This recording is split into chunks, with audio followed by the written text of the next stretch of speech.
Hello YouTube, it's Trust, and welcome to the Bear Hug Radio. Today's guest is one of my favorite OK Bears. He is a community builder from the UK. He is an OG bear and the voice of the VC, my friend Sax. Today we'll be talking about the UK DAO and the builders in the community. We're going to be talking about caution tales of past mistakes and even talk about the Yootlist. But before we start listening to the podcast, take a second to hit the like and the subscribe button, as it really helps my channel grow. Alright, for viewers out there, we are joined by Sax. He is an OK Bear community builder. Hey everyone. So I've wanted to interview you for a long time because I've always hear you very involved in the VC, and I feel like you have an interesting story, and I feel like people would benefit greatly from your advice and everything you have to share. Thank you for having me. I feel privileged to be one of your guests. So yeah, man. Yeah, I'm happy to be here, and it's like a VC, but just two of us. Exactly. So let's start with your tag. Why Sax? Are you a musician? That's quite fun. Yeah, I mean, actually, like, my name starts with, like, I'm not going to say my whole name, but my name starts with SAQ, right? So I used to be called Sack. Like, everyone used to call me Sack in school, and, you know, like, my siblings and just, like, people that I know, friends and whatnot. But that evolved later on in life when this is getting quite deep quite quickly, because basically I went to prison, right? And when I was in prison, one of the officers, like, on my prison door, they put the wrong name tag on my door. So, like, every door has its number, and it has a tag for the person that's in there with their first and surname, right? And so they must have heard people calling me Sack and stuff, so they writ Sacked on the door. And then so people that didn't know me started calling me Sax as well, right? And it just stuck. Like, everyone just started calling me Sax, and then, you know, throughout my whole time in prison, which was a good long 5 years, everyone just called me Sax. So it just stuck, and that's how I ended up being called Sax. So I don't play the saxophone, unfortunately, but yeah, that's how it all began. Yeah, because I asked the same question to Burns, like, hey, are you a Simpson fan, but it has a deeper meaning if you watch the episode. So yeah, I'm definitely gonna watch that and find out, because I've always thought that as well, because I always just think of Mr. Burns, right? Yeah. And people put in the gifs in the chat as well when he speaks and whatnot of Mr. Burns. So yeah, he's a cool dude, man. When you get, like, I really recommend you watch the episode, man. He has a lot to say, and he's a really cool dude. Okay, yeah. So what is your IRL job, if you don't mind talking about it? No, you're good. Yeah, so am I full-time in work? Technically I am, but I'm not, right? Sorry, because I kind of interrupted you, but it's like, my job is working on the railways. So I work on the railway. We do what you call isolations. So we remove the electrics from the tracks in order for the engineers to go onto the track safely.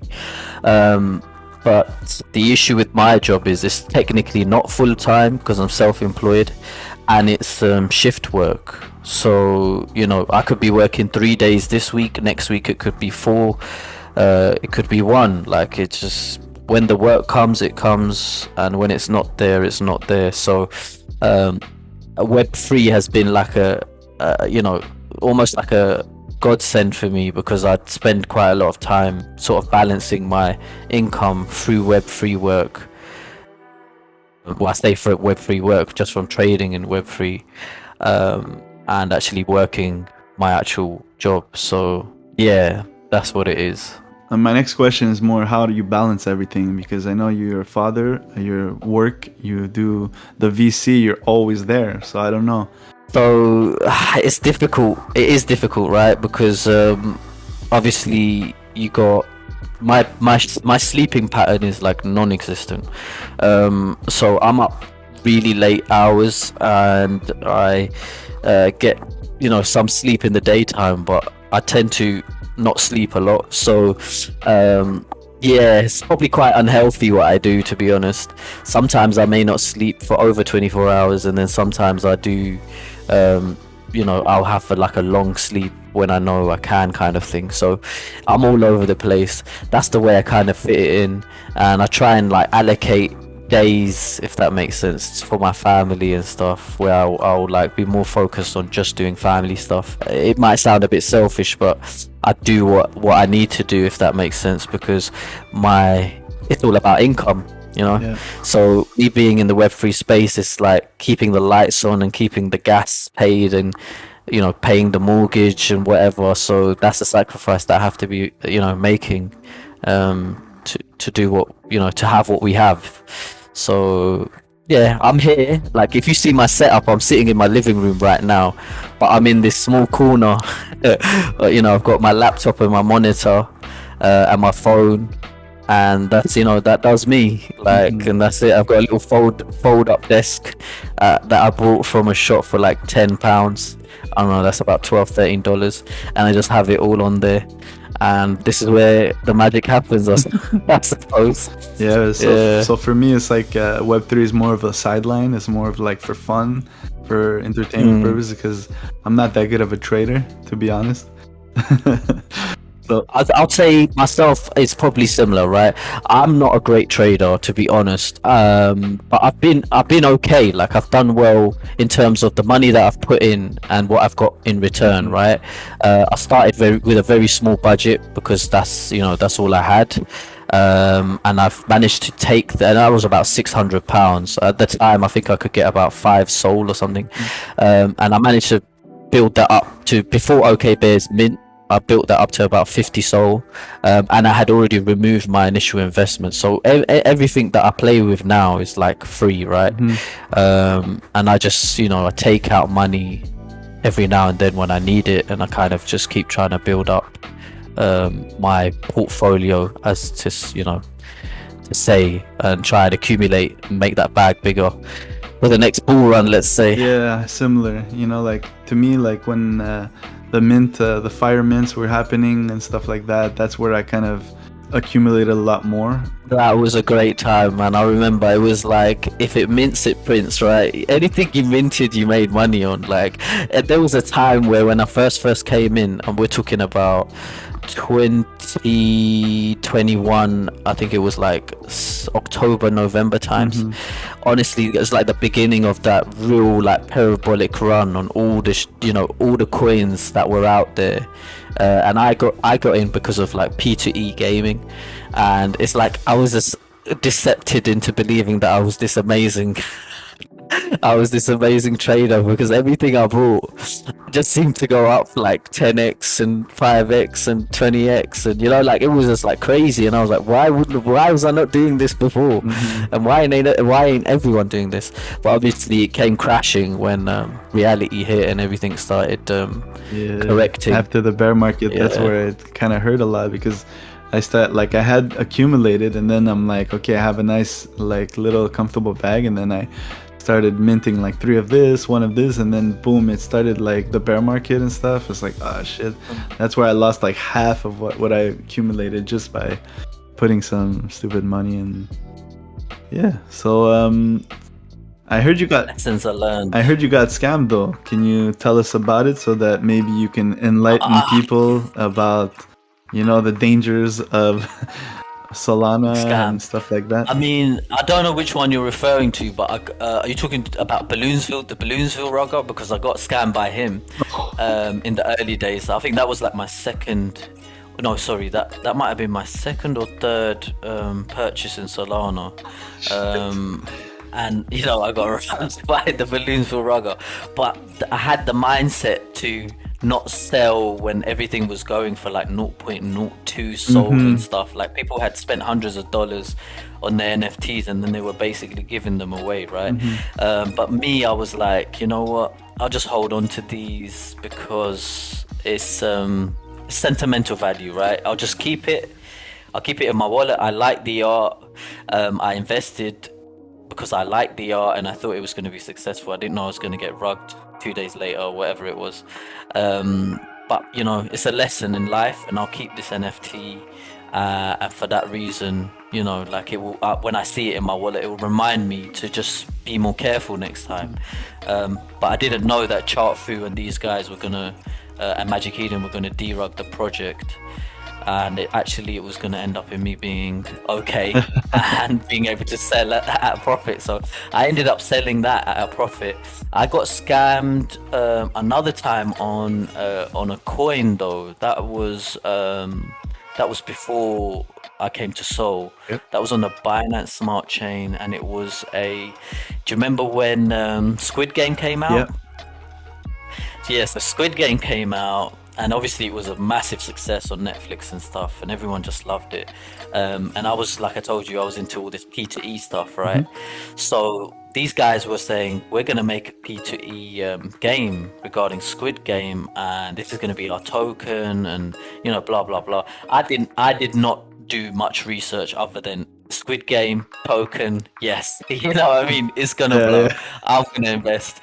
So I invested some money in that, and then I just left it. And then I just started seeing all these news articles about how this token had gone from, you know, like overnight, or in the space of a couple of days, like parabolic. So I've looked back and I'm like, whoa, like when I invested in it, it was worth pounds or something, and then it went up to, like, I think one coin was worth $2,000 or something. It went crazy. But when I looked at it, I was like, wait there, this is a bit sus, because like, no one's being able to take any money out, it looks like, because it's just green lines, like, constantly going up, up, up, up, up, up, up.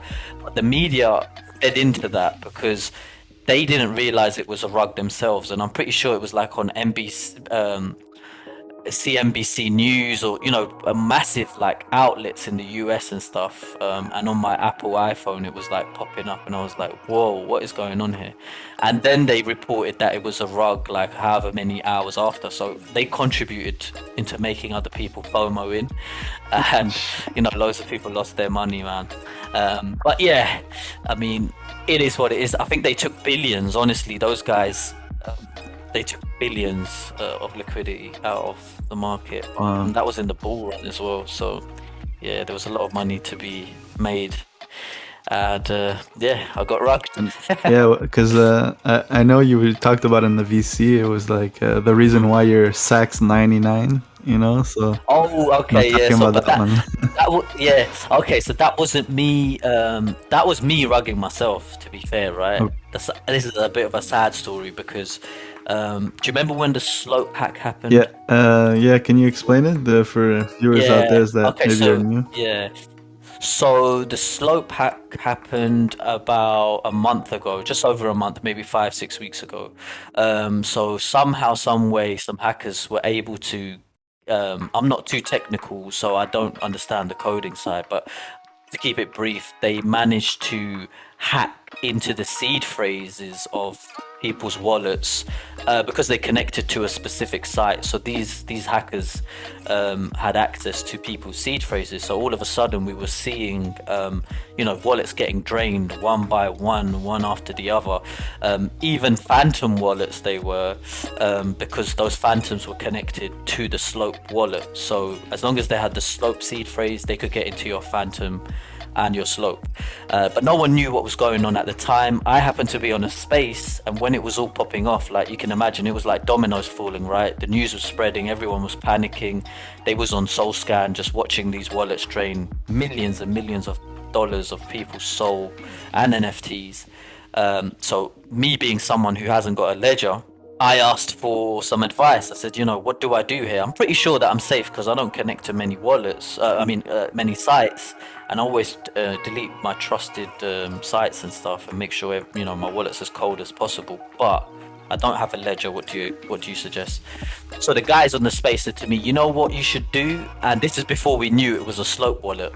They was like, create a Slope wallet, create a Slope wallet, send your stuff to the Slope wallet. It will be cold. It's never been connected to anything. It should be okay, right?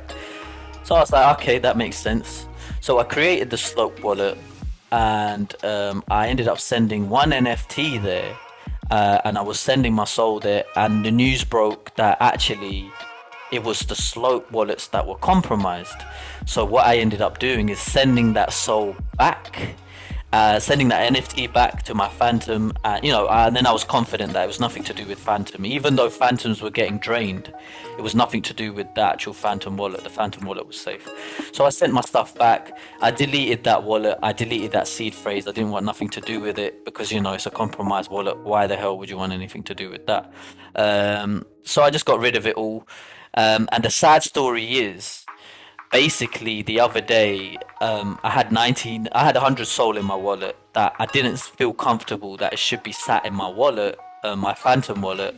This is a 1 month later after the hack, so I should send this to at least the Binance Exchange wallet, because that's probably a safer wallet than my Phantom, till I get my ledger. So I've got a ledger on the way.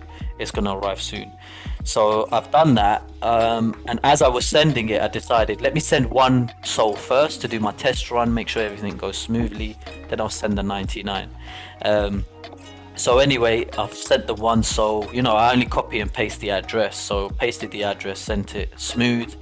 Done the same process again. Mid-process, my wife comes up to me and starts speaking to me about, do I want to eat dinner and this and that. We had been out with the family doing loads of stuff, and I hadn't even ate that day. So I was like, yeah, please. That's the moment I identify I must have made some sort of error. I've pasted the address and I've sent the rest. I'm waiting for my soul to arrive on the exchange wallet. This 99 soul isn't arriving, so I'm like, what's going on here? What's happened? I've gone back, checked everything. The address is slightly different. So the wallet that I was sending it to was B8 something, but the wallet it actually sent to was BJ something. So I didn't know where, what's this wallet? Where's it come from? I don't even know why it's here. Anyway, done my research. It was the Slope wallet that I deleted. The Phantom had saved it. I must have tapped the screen or something when I looked away to speak to my wife, and the 99 soul is sitting in that wallet, and unretrievable. So yeah, so people can learn from that. It's just be very careful. Know that your Phantom obviously saves any wallet you ever copy and paste into there. I think there was about 9 wallets that were in there. If it went to any one of them, if I tapped any of the other ones, I would have my 99 soul. But it just happened to be this Slope wallet that I created for, very short period and never ended up using really, and got rid of. And so I don't have the seed phrase for that. So if anyone wants the address and wants to check it, the 99 soul is there, and it will remain there, I suppose. Yeah. And that's why they call me Sax99 now. It used to be Sax NFT, but Sax99 in memory of the 99 soul. Hopefully that soul will go to some crazy amount of money one day, and I can be like, yeah, I've just got like 99 grand sitting in a wallet that I'm never gonna spend. Yeah. So for those of you out there who are curious, we'll put it in the comments, the wallet. So that's a really sad story, but maybe let's talk about something more positive, maybe, because you made that money back, no? On a good trade. Can you tell me about the Yootlist and Well, this is the sad situation. The Yootlist, the Yootlist, that basically I sold my Ute to get that. You know what I mean? That was it. That was the 99 soul. oh, That was from my Yootlist, yeah. So what happened was I predicted that there would be some errors within the coming out of the Utes themselves, right? So I sat there and discussed it with some of the guys in the VC, and I said, look, I do want to get myself a Ute. That's the whole point of this, right? If I sell my tube, maybe the right thing, because I think, I had this sneaky suspicion that the art and stuff wasn't ready and stuff. So I was like speaking with the guy saying maybe I sell my tube, and once they do drop the Utes, it's going to be an inevitable crash. It's always there's always a post-reveal crash. Everyone agreed with that. And I'll be able to buy in maybe a lesser price, right?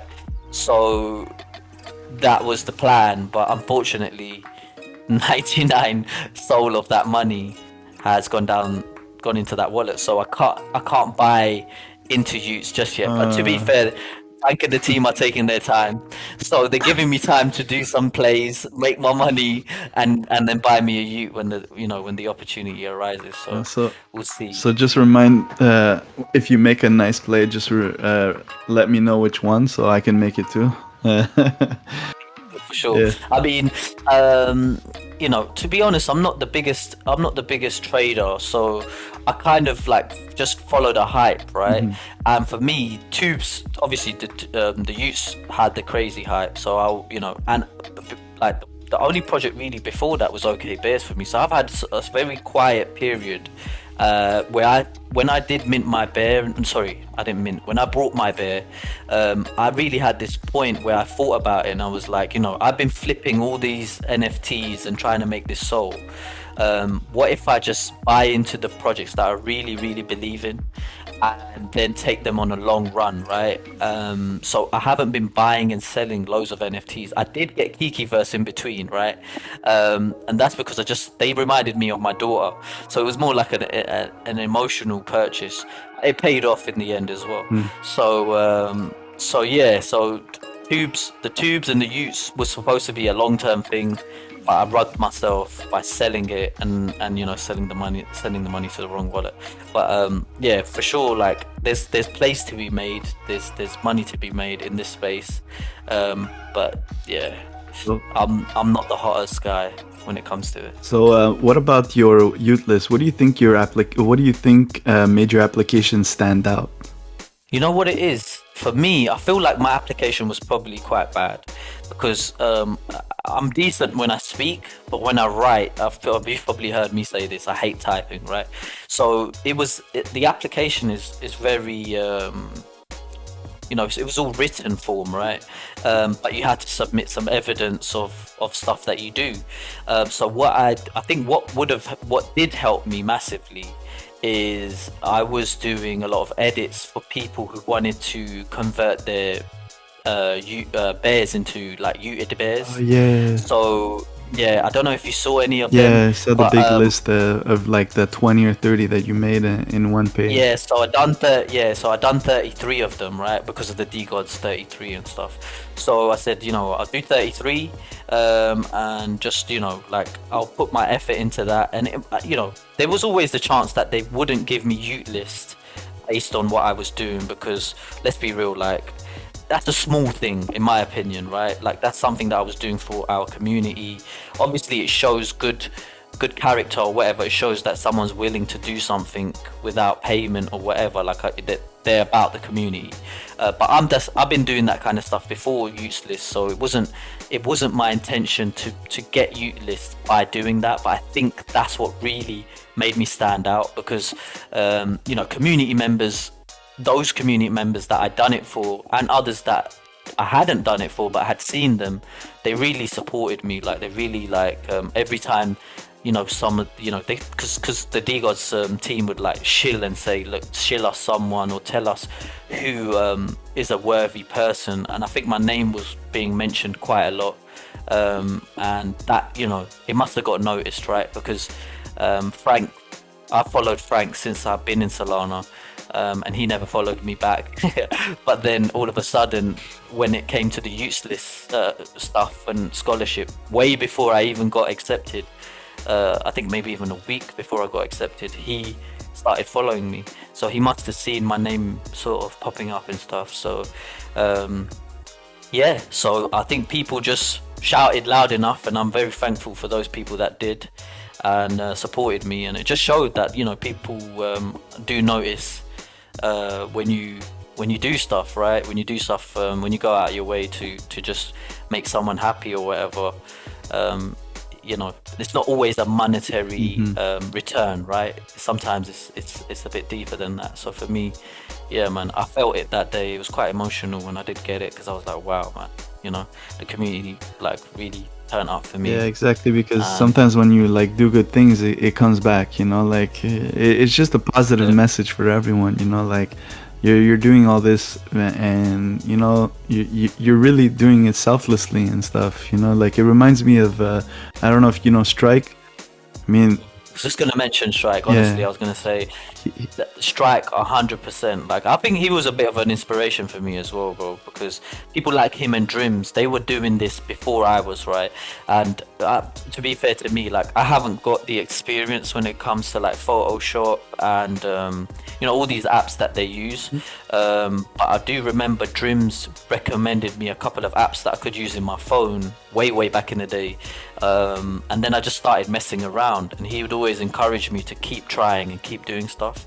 And as I did just keep trying and doing stuff, it just like my stuff improved, I started making better edits and stuff, even though I was limited to doing it from my iPhone. Yeah, and Strike also, like, he reached out to me, and I made like a Gucci jacket edit, and he asked for it and stuff, and he was like to me like, that's some really nice stuff that you're doing and whatnot, and it encouraged me, encouraged me to do more. And yeah, so these guys they're special people, man, and they go out their way for the community and stuff. Yeah, so you pay some homage to them, definitely. As a really good guys out there. It's a really great community, a lot of cool people. But talk to me maybe about your experience as a community builder. Like again, you must have applied and got accepted. What do you do exactly for the community mobs, and what do you think set you apart from everyone? Because the list that came out, man, there are a lot of cool people, a lot of builders, a lot of people that are doing great things for the OK Bears. What do you think your role is in all this? To be honest, right, I feel like whether your name it has community builder next to it or not, whether you've got a yellow name, whatever, like I feel like there's so many community builders within our community that it's like everyone's doing something, right? But it's like a brick by brick kind of fortress we're building. And so I just feel like I'm one of the small bricks within that wall, right? I remember speaking to Kais. I actually saw Kais yesterday. Imagine that. We Tell me about that. We had a little UK DAO meetup, and the man himself came from he was in Lebanon, and then he was in Edinburgh because he went to a wedding for a friend in Edinburgh, which is Scotland technically, right? And he travelled all the way down from Scotland. So we're talking about another country here technically. He travelled down from Scotland all the way to London to chill with us and spend the day with us, which goes a massively long way in my estimation, right? Because I've never had that kind of love from any founder of any project, and OK Bears to me is like a humongous project, and for the founder to take time out and come and see a handful of holders, eat some dinner with them. He even picked up the check and everything, so and then go for dessert afterwards as well, and pick that up as well. So legendary guy, honestly, very genuine, very kind. Just everything I imagined Kai's to be, he was. So I was super bullish. I was super excited, and my expectations were met. So yeah, it was very fun to see him. What was my point though before I said that? You asked me a specific question and I just started going on about Kais. No, we were talking about becoming a mod, like a community builder. And a builder. Yeah. So like for me, I've always had an affinity to this project, right? Because I came in at day one. I wanted to get whitelist. I was locked out of the Discord. I was shilling the project before the project even came out. Honestly, like I was telling people about it and saying this. I just had this conviction with OK Bears, and it turned out to be true. It doesn't mean always when I have conviction on a project it's gonna pump like OK Bears did, but this time I was right, and I just loved it, and I always wanted to be part of it, right? So I've always been like, I've never been this guy who spends time in Discords and stuff, grinding for whitelists and blah blah blah blah blah. But when it came to OK Bears, like once I got in the Discord, once I had my beer, I just settled into that community, and I think it's just been noticed that I've been there since day one, and I've always been about building like community ties and stuff, like building relationships between holders, friendships and that. So if anyone ever needed advice on what was going on with a project, I would be there to answer them and whatnot, similar to a mod, right? But I'm not a mod. I'm a community builder. So like for me, like the edits and stuff probably helped me quite a bit, because I was doing like the Gucci jacket thing, like I said, and I would make like my own edits of bears that don't exist and stuff like that. And it just bringing some fun into the community. Like if like Strike was doing jersey edits or whatever, he may need help, someone to put them on other bears, because it can become difficult when you've got like 20 guys asking you for a jersey to stick it onto the bear or whatever. So having them extra hands and someone who's willing to put in a little bit of work just helps, right? So I've just been that kind of guy that tries to help out, even like from hibernation, like before not the actual hibernation, but there was a time when Drims was icing out people's bears. I don't know if you remember that. Yeah, I remember. That was the first time I came across Drims, because Drims was doing that alone, and then I kind of offered my help to help him do it and stuff. So, and then there was me. I think Sammy was helping as well, and then that's where it sort of came across Sammy as well. So it's like, we just all been kind of falling into place, and I was screaming about getting a VC from day one, and then finally my voice I don't know how long it's been now, but it feels like a lifetime. Like we spent so much time in there. So the VC came, and like it seems like I'm one of the prominent guys in the VC. Glock's in there, obviously. That's what I was gonna say. Is you guys are really active in the UK, especially. Always, especially late night. As soon as I pop in the VC, there's always it's always popping, and it's always a lot of UK people. Can you talk about the OK DAO maybe? Have you guys met in person, or is there alpha spilled a lot on Twitter or whatever? Well, the OK UK DAO, I mean, it's quite new, to be fair. Like we've got about 40 plus members, all bear holders. We had the meetup the other day with Kai's, so that was our first meetup. We're planning another meetup on NFT LDN, so London. You got NFT NYC for New York. Okay. There's an NFT LDN coming up in November, so that's going to be another meetup. That'll be a larger meetup than the one with Kai's, because the Kai's one was a small, intimate one. It came, it was like, it wasn't planned, it just happened, kind of thing. But this one is something that we're planning, and we're going to be there. I mean, I'd say Glock's the founder. We used to say Glock's the queen. I don't know if you've seen the banner. Obviously, rest her soul, because she passed away recently. But yeah, so Glock's no longer the queen now. I suppose Glock's the king now. So it's a fun place to be. It's very active. Like, to be honest, I haven't been part of any other DAOs, right? So I don't really know how to compare it. But I've been told that the best OK Bear DAOs are the 4-Trait DAO. Is very active. I've been told that the Quarrel DAO is active, but you got the top guys in there, so they're not as active as the 4-Trait DAO. And then the Wood DAO is supposed to be pretty good. And then I've been told by those who are in those DAOs that the UK DAO is like up there with them. So I'm like, all right, cool. That's nice to know that the UK people are holding it down for the UK bears. So I mean, it's interesting. I mean, we I was gonna say we share the same queen, so I don't know. Like maybe Canadians should get like a sub DAO of the UK DAO. Like I don't know, man. What do I gotta do to get an invite here?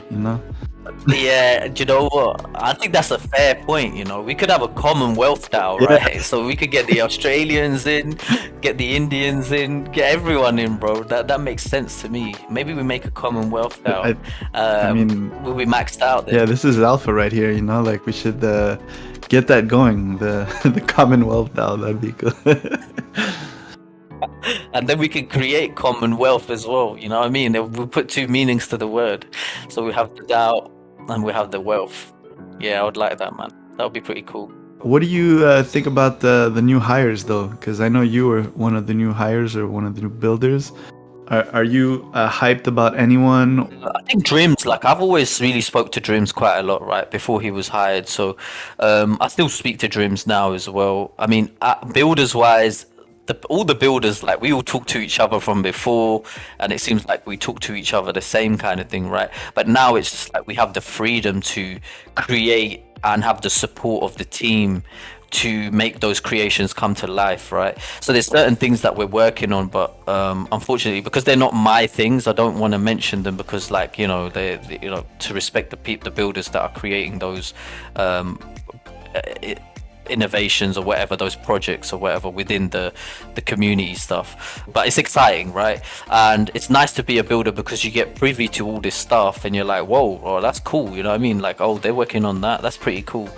We have our like builders VCs and stuff, so we have the voice chat where we just chat, but we have the builders VC where we discuss like what we're building and, you know, what we can do for each other and who's doing what and what, you know, organize and get ready to put things out there. Obviously right now it's early stages because people have only been made builders and the hires have only been hired, so we're just like building for the near future, let's say.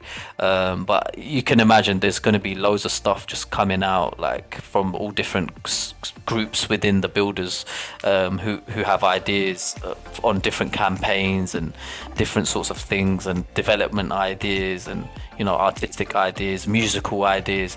It's so cool. So yeah, and I do say that the way Kai's was thinking, because he mentioned this when we was at the meetup, like they don't want to limit themselves to just, you know, the holders that are there the builders that are there right now. Mm-hmm. There's so many holders and there's so much potential within the OK Bears holders that, you know, they're keeping the builder thing open to just keep adding more and more people, right? Why limit themselves to like a team of 50 when they can, this was his words and I quote, we could have a team of 2,500, right? Builders, people doing things. So, and I get that logic. Obviously it would be hard to manage, but I get his point, right? If there's people that want to do stuff and we've got the funding to do it and it's going to have a net positive to our project, you know, everyone's a builder technically. So that's what I meant by earlier saying it doesn't really matter if your name's in yellow or if your name's got builder next to it. We're all builders, so anyone can apply. I think that application process is just open forever, so anyone can apply and anyone can become a builder, and anyone can get funding through the honeypot to make their ideas come to life as well, as long as they're viable and they're not, you know, something against I don't want to say against company policy, but you get my point when I say that, right? So yeah, it's something that can be done.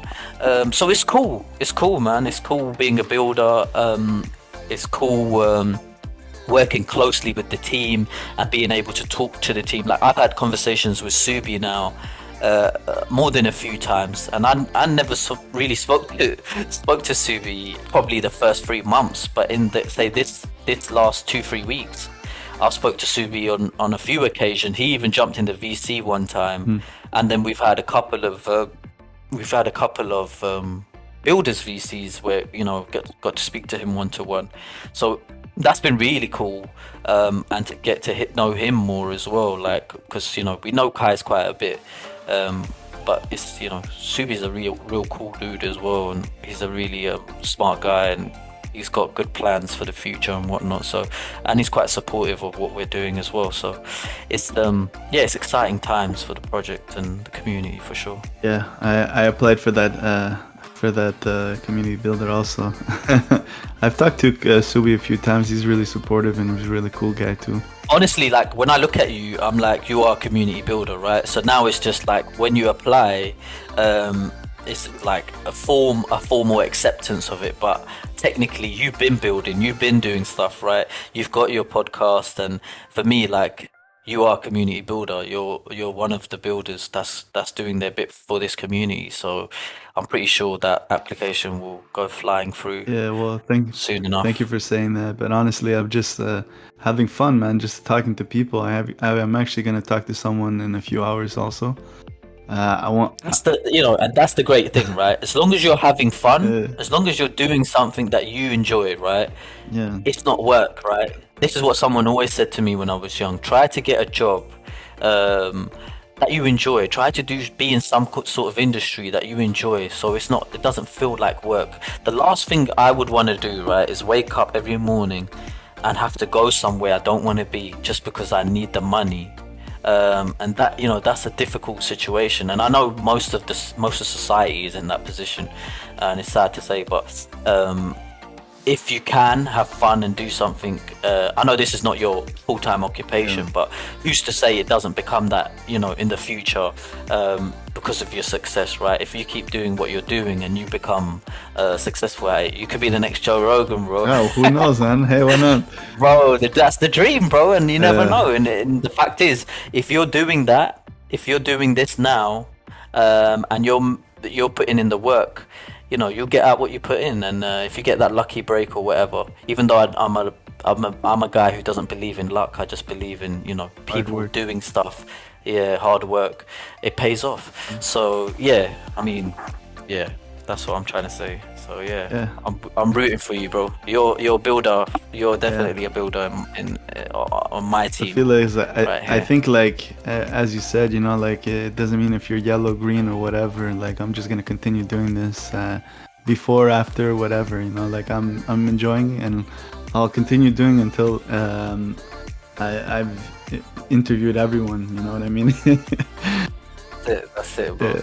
And the only like really good thing about being a builder is like, well, in your case would be, and my case, it's like you get privy to that extra information that what's going on, right? And you may be able to get support from other builders as well, like, so that is so it does have its merits of being a builder. But at the end of the day, I look at loads of people as builders already in the community. I think Strike wasn't even a builder straight away, right? I think he's recently become a builder, so I'm just like, come on, bro, Strike was a builder before I was a builder. Do you know what I'm saying? Because you know what it is, it's like the bear market is really where you see everyone's true colors, where people have more time, to like spend, and like some people are just touching grass, some people just left, and the people that are staying are here to stay. I mean, it's gonna be a bear market for a while, so like from hearing from what people say and stuff, so this is where it's like friendships are made, and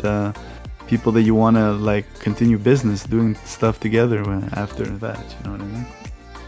Yeah, no, I agree with you fully, and I've never really thought about it like that, to be honest, but you're right, it puts things into perspective. Like, people who was here just for the money kind of thing will be gone, right? And who's here to actually be here for the long run and see the success of everyone, right? Like, I want to see the success of, like, even when I got Yootlist, I was so happy, right? But I was, at the same time, I was just like, this ain't the same feeling as like if OK Bears hit an all-time high. Do you know what I mean? Because I would be more happy then, because all the guys around me are like technically Yootlisted with me. Does that make sense? Yeah, because I mean, everyone who I interviewed on the podcast, slowly but surely they were all getting Yootlisted like soon after, so it was really cool. Where Ron got Yootlisted, P2Mu got listed, a few others got whitelisted too, so it was pretty cool. Thanks for watching, bro. Thanks for watching the podcast, bro. Yeah, I mean, thanks. Thanks to subscribe, I want to thank you for your time. Who do you think I should interview next? This is some questions I asked some people. Who do you think should be the next one? That's a very good question, That is a very good question. I mean, there's a few that I like, but I think that one of the most funniest guys when it comes to OK Bears, his name is Shwani. Shwani's 30, bro. Even when I'm saying his name, I laugh, bro. So I think if you had a podcast with Shwani, it would be super entertaining. Although I have so many names in my head that I want to hear a podcast from, so I'm sure that you would get through loads of people, but just for the comedic value, I think Shmoney would be a good podcast. I'm not gonna lie. All right, thanks for the. I'll contact him. Shmoney's a man. Definitely contact Shmoney for sure. I hear him a lot in the VC, and he's got like Yeah. He's very I don't know. He's just a funny dude. He's a vocal guy as well. So yeah, but yeah, him and many others. But you know, I'm sure like you'll get around to them anyways. But Shmoney, I just thought, yeah, I'm gonna put Shmoney forward, I would say. Yeah. All right. Thank you for being on. Thank you for giving me your time. Time is money, and your time is worth a lot. And I really appreciate you giving your time. Oh, I appreciate you for having me, bro, and I appreciate the work that you're doing, bro, for the community, and I appreciate you actually taking the time to bring me on your podcast. This was the 6th episode of the Bear Hug Radio with my friend Sax. I hope you liked the episode, but make sure you are subscribed, and why don't you hit the like button while you're at it. Use the comment sections to nominate who you think should be on the next episode.